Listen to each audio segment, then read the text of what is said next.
هو أن أنقل لكم رؤيا رأيتها أنا طارق شخصيا. وهذه الرؤيا رأيتها أول أمس بعد أن صليت قيام الليل، ونسأل الله أن يغفر لنا تقصيرنا، ثم نمت بعدها قبيل الفجر، ثم استيقظت بعد أذان الفجر، وقد رأيت هذه الرؤيا التي رأيتها يعني بعد الأذان مباشرة. هذه الرؤيا رأيت الرسمة نفسها، ورأيت الصورة، ورأيت تفاصيلها كما أنا رسمتها الآن بالضبط. الآن انظروا إلى هذه الرسمة. هذا مثلث هرم، وهنا رأس هرم، وهذا سهم مدرج، تمام، سهم مدرج يصل إلى قمة الهرم. طبعا مكتوب في الأعلى رأس الهرم، لربما لا يظهر عليكم، رأس الهرم المطلوب، وهذا السهم المدرج، تمام. وانظروا هنا في الوسط الصلاة على النبي صلى الله عليه وسلم.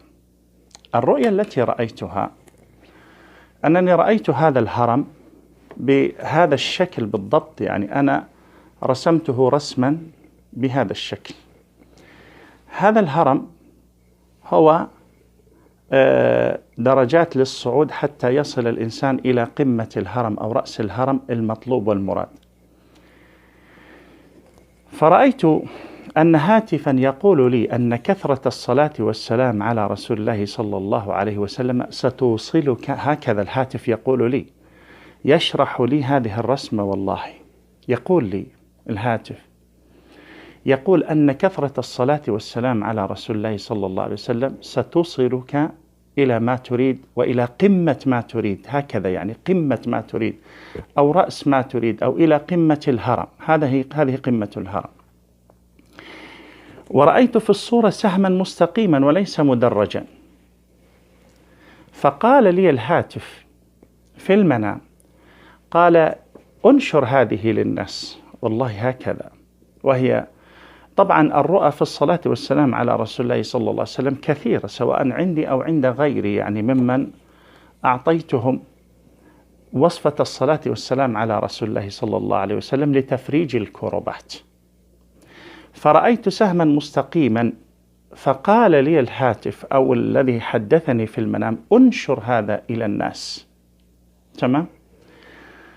فقال مرة أخرى الهاتف اجعل السهم مدرجا ليفهم الناس أن المراد أنك كلما أكثرت من الصلاة والسلام على رسول الله صلى الله عليه وسلم فإنك ستصل إلى رأس الهرم، ألا وهو المطلوب أو قمة المطلوب، هكذا.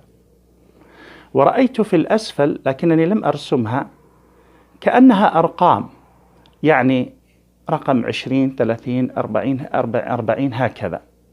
أي يقول لي نفسه، يعني ويحدثني أنا أنه كلما أنت صليت على رسول الله صلى الله عليه وسلم فإنك تقترب من تحقيق مطلوباتك ومرغوباتك. فهذا المدرج قال لي أرسمه بهذا الشكل، ورأيت المدرج نفسه بهذا الشكل.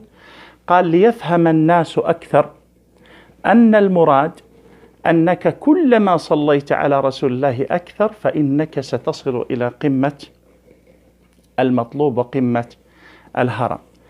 يا إخواني وأخواتي، هذه الرسمة هي التي رأيتها، وكلمة رأس الهرم هي المطلوب، وبالوسط الصلاة والسلام على رسول الله هي، والسهم رأيته مستقيما ثم عدل لي حتى يفهم الناس أن المراد كلما صليت على رسول الله أكثر فإنك ستصل إلى قمة المطلوب. انظروا جيدا، أرجو أن تكون الصورة واضحة إن شاء الله سبحانه وتعالى بالضبط هكذا.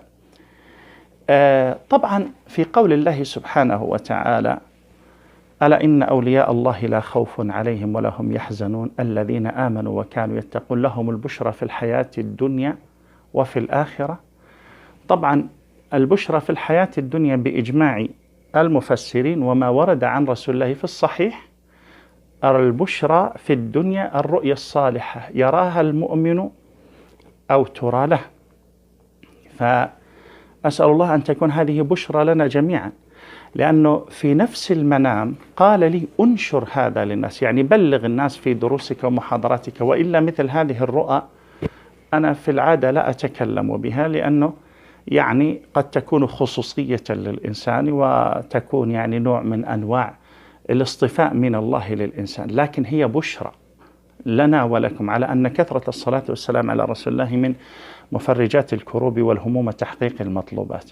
وهذا طبعا في حديث أبي المعروف والصحيح إن شاء الله، قال أجعل لك صلاتي كلها، قال إذا تكفى همك ويغفر ذنبك، تكفى همك ويغفر ذنبك.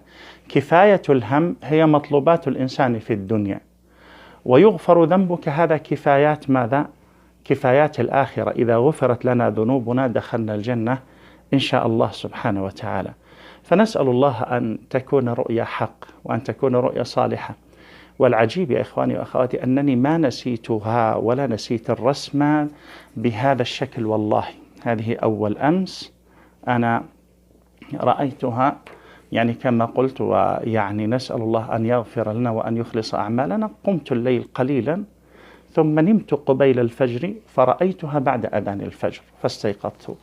هذه الصورة بالضبط، أرجو أنه تحفظوها عندكم، ويعني تكون طبعا نحن لا نحتاج إلى الرؤى لمعرفة أن فضل الصلاة والسلام على رسول الله في تفريج الكربات أمر مجمع عليه عند جميع المسلمين، والأحاديث في ذلك وأيضا يعني الوقائع، لكن هي والله من باب التأنيس للإنسان.